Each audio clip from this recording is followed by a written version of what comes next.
Hi, this is my review on the Northern Industries chop saw. There's also a version of it that's available on Harbor Freight. I'll make sure in the description to post the part numbers for both, because from the reviews and everything I've been able to read from other people, apparently the Harbor Freight model is pretty much exactly the same. So let's get started. First of all, they're usually somewhere in the $80 to $100 range, and they're cheap. There's no ifs, ands, or buts. This thing is the cheapest of the cheap.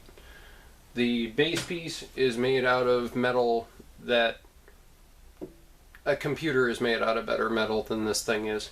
You can bend this, you can warp it. When you're sawing down on something, you'll feel the whole thing actually flex on the bottom.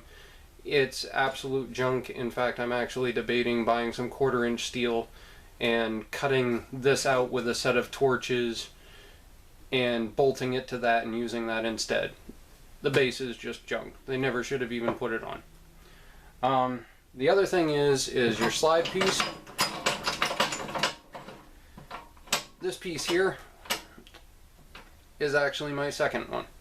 I actually broke the very first one about 2 weeks into owning this saw, which I bought about 3.5 years ago, and they're junk. They just plain, the way it's set up looks good, but once you start to really clamp it down, it'll either pop out totally and you'll lose whatever it was you had clamped down for a piece, or it'll just give out in the middle of the project. So watch out for it. It's a piece of junk.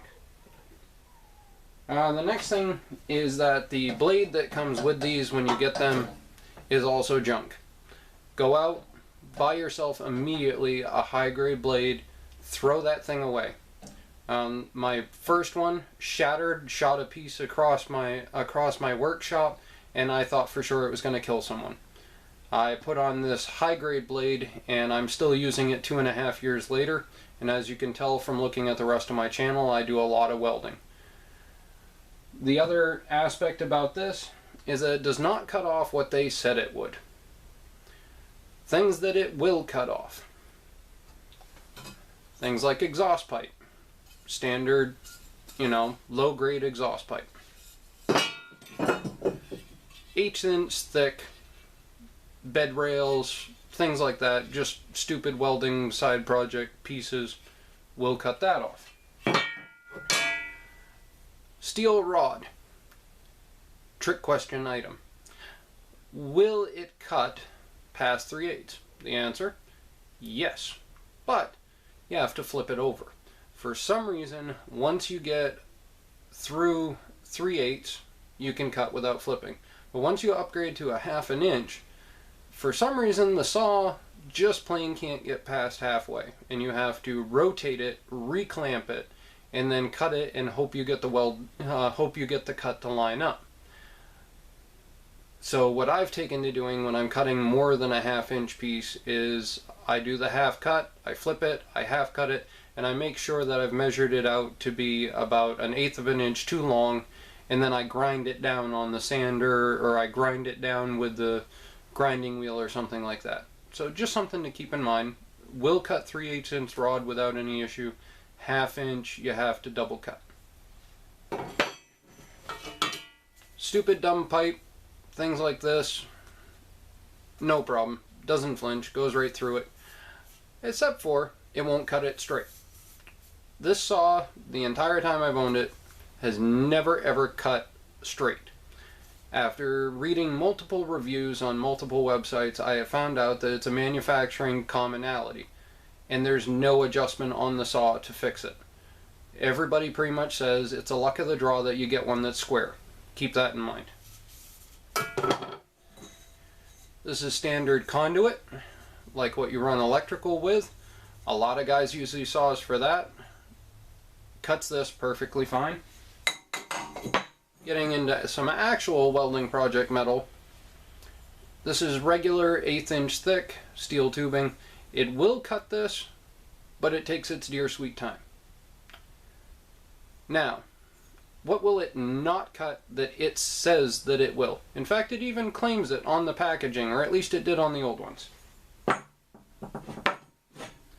The answer to the question is 3/16 thick metal. The saw outright pretty much claims that it can cut this.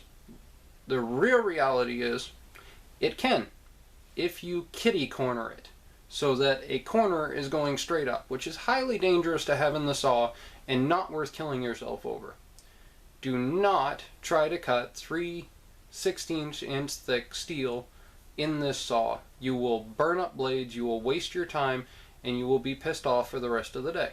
Instead, if you're going to do this, buy a portable bandsaw. If you'd like more info on this, I'll leave an annotation for you so you can see the review on this also. But that pretty much concludes my review on this saw.